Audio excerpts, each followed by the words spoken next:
Pemirsa, pemudik pada Lebaran 2024 diprediksi mencapai 193,6 juta orang. Jumlah ini diperkirakan sekitar 71,7% dari total penduduk Indonesia. Banyaknya jumlah pemudik membuat pemerintah harus lebih ekstra cermat dalam mempersiapkan sejumlah skenario untuk mengantisipasi pergerakan ratusan juta orang saat mudik. Lalu apa saja strategi yang akan dilakukan? Dan saat ini sudah hadir bersama kami Irjen Pol Aan Suhanan dan Dirjen Perhubungan Darat Kemenhub, Bapak Hendro Sugiyatno. Selamat pagi Bapak-Bapak, gimana kabarnya? Selamat pagi, baik. Pak, kita sudah mendengar tadi keterangan dari Menhub akan ada sekitar 193,6 juta yang akan melakukan mudik di tahun 2024. Saya pertama-tama langsung ke Pak Hendro terlebih dahulu. Pak, bagaimana persiapan dari Kementerian Perhubungan? Terima kasih. Memang hasil survei itu kan 193,6 juta yang pergerakan. Tentunya dari kami perhubungan yang pertama menyiapkan armada bis ada 30.000 yang kita siapkan, armada kapal penyeberangan ada 219 unit. Yang kedua, untuk memperlancar pergerakan mudik tentunya ada kebijakan yang kita keluarkan. Yang salah satu yang sudah kita keluarkan adalah surat keputusan bersama antara Dirjen Perhubungan Darat, Kakor Lantas dan Bina Marga berkaitan dengan pembatasan pergerakan angkutan barang. Yang kedua, manajemen rekayasa lalu lintas di tol Jagorawi Cipali, tentang one way, tentang kontraflow, ganjil genap, dan yang ketiga di pengaturan di penyeberangan di Merak maupun di Ketapang. Jadi kebijakan-kebijakan itu dikeluarkan, mudah-mudahan itu bisa memperlancar pergerakan masyarakat kita yang mudik di tahun ini. Oke, ada berbagai persiapan dari Kementerian Perhubungan. Tentunya manajemen lalu lintas ini juga diperlukan. Kalau dari Korlantas sendiri bagaimana, Pak Aan? Baik, Mbak Jessica. Jadi Korlantas sendiri bersama dengan seluruh stakeholder sudah mempersiapkan ya jauh-jauh hari ya, sampai terakhir membuat surat keputusan bersama, kemudian survei, memetakan titik-titik yang menjadi krusial nantinya ya. Setidaknya kita sudah ada data ya, mana-mana saja yang harus kita kelola dengan baik. Kemudian kita dengan angka yang cukup besar juga melakukan beberapa kali simulasi ya, terutama di ruas-ruas jalan tertentu yang kita prediksi pada saat puncak arus nanti ini akan over kapasitas. Sehingga kita simulasikan terus ya, menerapkan SKB tadi, simulasi pada saat sebelum melakukan intervensi, bagaimana PC rasionya, kemudian simulasi pada saat sudah melakukan pembatasan, PC rasionya bagaimana, sampai dengan pada penambahan kapasitas kontraflow dan one way. Jadi memang angkanya ini masih mengkhawatirkan Pak Hendro. Ini masih angka 0,7, artinya 0,1 di bawah 0,8 yang kita sepakati. Jadi cukup padat tadi. Nah, ini akan kita terus lakukan simulasi, kemudian latihan-latihan sehingga pada saatnya nanti kita cukup siap untuk melayani masyarakat ini. Pak Aan tadi menyampaikan ada beberapa titik yang diperkirakan akan over capacity. Mungkin bisa disampaikan kepada pemirsa Metro TV juga, kira-kira di mana aja, Pak? Kalau kita petakan ya, sesuai dengan SK bersama juga, kita ada 3 titik krusial sebenarnya. Yang pertama di jalan tol, kemudian di penyeberangan, dan di arteri sendiri wisata. Ya. Di jalan tol sendiri ada beberapa ruas yang itu tadi kemungkinan nanti akan padat.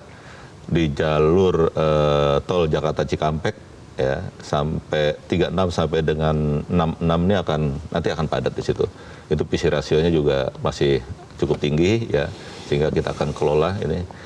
Karena di situ ada bottleneck ya, pertemuan dari mana Cimanggis di kilometer 25, kemudian di kilometer 48 ada pertemuan MBZ dan jalur yang di bawah, kemudian ada rest area juga di situ, rest area 57, sehingga ini akan menjadi padat ya. Kemudian di penyeberangan sendiri ya kita akan atur flow-nya, karena penyeberangan ini kan kapasitasnya terbatas. Sehingga kita harus atur ya, kita akan menerapkan delaying system di situ dan buffer zone. Kemudian di arteri sendiri ini masih ya hambatan-hambatan yang mungkin terjadi, ada lintasan sebidang ya, kereta api dengan jalur jalan, kemudian masih ada pasar tumpah karena kegiatan perekonomiannya tidak bisa berhenti ya, dan mungkin ada kegiatan-kegiatan lain yang digunakan oleh masyarakat. Itu saya kira beberapa titik krusial nanti. Kita bisa lihat di belakang ya, ada tadi sesuai tadi Bapak sampaikan di Pelabuhan Merak, Pelabuhan Ketapang, dan juga tadi di Cipali ya Pak, yang disampaikan Pak Hendro. Tapi kalau melihat dengan adanya kondisi 3 titik krusial ini, kalau dari Kementerian Perhubungan sudah memetakan paling banyak dari mana sih Pak? Emang masih Jawa kah? Jawa Tengah kah yang masih menjadi favorit dari masyarakat Pak? Berdasarkan hasil survei, tujuan mudik itu masih tetap di Jawa. Yang pertama Jawa Tengah, yang pertama Jawa Timur, dan Jawa Barat. Itu tujuan mudik. Tapi kalau lihat asal mudik yang pergerakan itu, yang paling banyak adalah dari Jawa Timur, Jabodetabek, dan Jawa Tengah. Jadi Jawa Tengah memang masih tetap menjadi tujuan mudik. Makanya kita perlu antisipasi di Jawa Tengah tadi yang Kak Kor bilang, untuk jalan menuju ke Jawa Tengah rekayasanya harus lebih baik, dan visi ratio yang tadi sudah sampaikan masih cukup tinggi visi ratio yang kemungkinan akan padat, dan itu yang harus di manage dengan baik.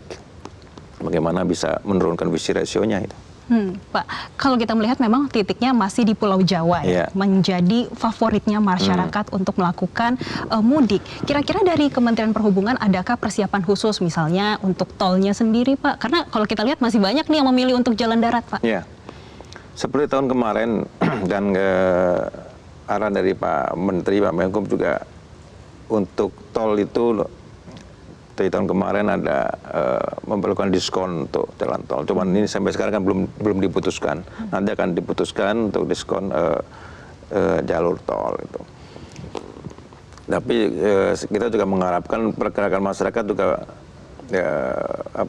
memperhatikan kondisi di jalan tol. Tapi disampaikan oleh Pak Kakor, ada titik-titik pertemuan tol fungsional dari Cimanggis Cibitung kilometer 25, itu menjadi titik krusial juga karena dan titik yang kedua di pertemuan Cisundawu dan Cipali.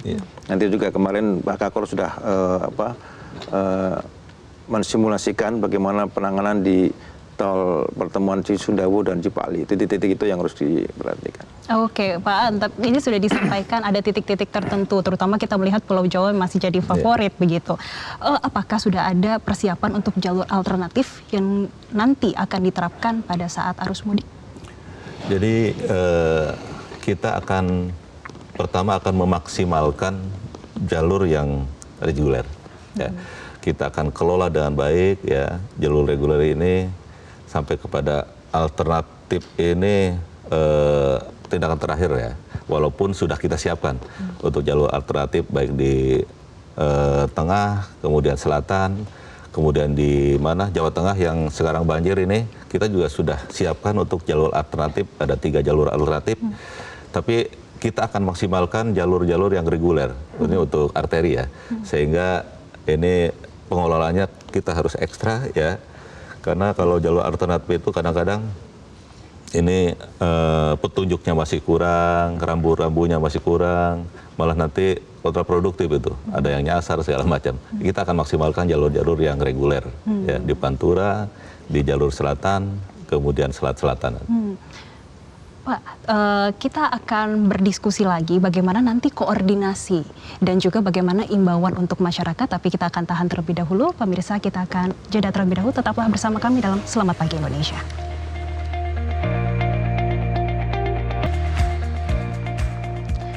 Terima kasih pemirsa, Anda kembali menyaksikan Selamat Pagi Indonesia, dan saat ini kami akan melanjutkan dialog terkait dengan prediksi arus mudik Lebaran tahun 2024, dan masih bersama kami akan membahasnya bersama Irjen Pol Aan Suhana selaku Kakor Lantas dan juga Dirjen Perhubungan Darat Kementerian Perhubungan Bapak Hendro Sugiarto. Pak, tadi kita sudah berdialog terkait bagaimana sih antisipasi dan juga alternatif yang sudah disiapkan oleh pemerintah. Selanjutnya yang kami ingin tahu Pak, koordinasi, karena nanti di lapangan tentunya semua akan berjalan dengan baik dengan adanya koordinasi di pemerintah. Bagaimana Pak dari Kementerian Perhubungan koordinasinya? Terima kasih. Koordinasi dan sinergi itu kunci, ya, kunci keberhasilan kita menangani arus mudik ini dengan baik. Pengalaman tahun kemarin dengan baik itu karena koordinasi yang sangat baik, dan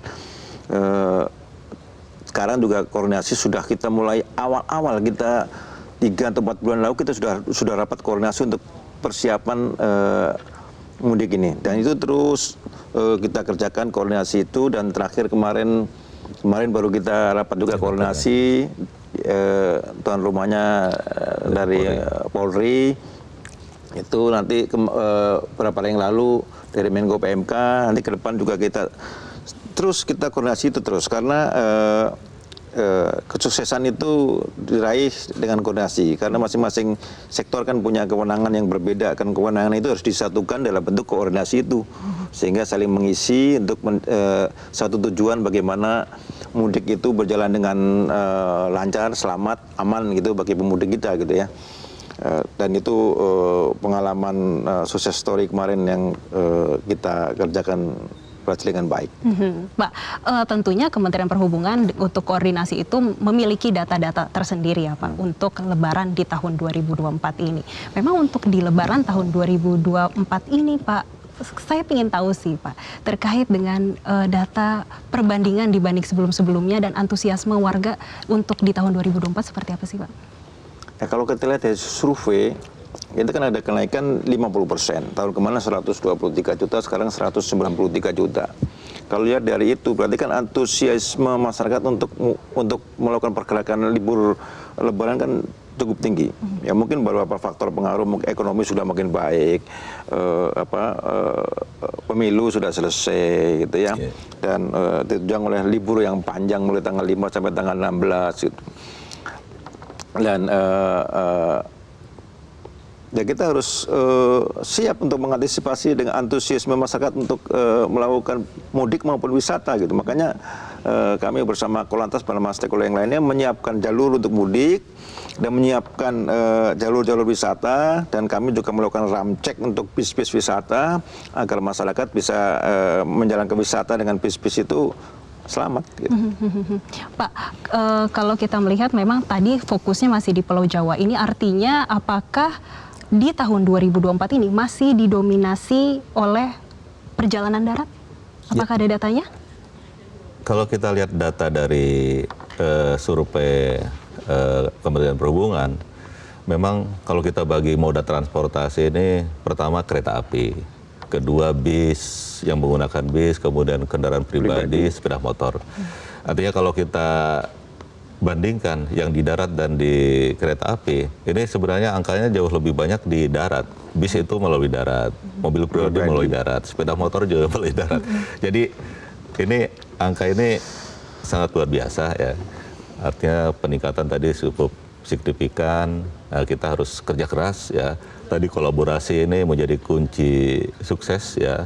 Di samping teman-teman media juga ya, karena update informasi dari media mainstream, media sosial ini sangat membantu masyarakat untuk melihat, untuk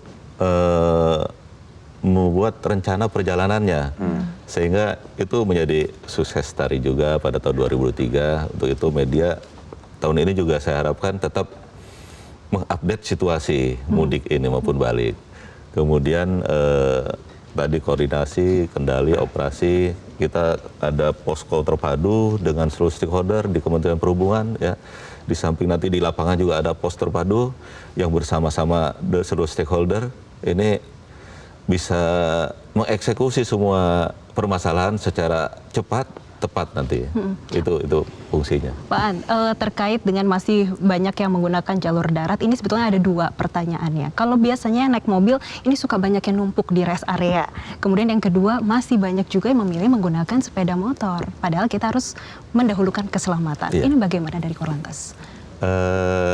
Kami menghimbau ya, merekomendasikan untuk mudik ini tidak menggunakan sepeda motor ya, karena potensi terjadi kecelakaan ini sangat tinggi. data kita di Korlantas ini 78% lebih keterlibatan sepeda motor dalam kecelakaan ini cukup tinggi, ya. Ada 78% lebih.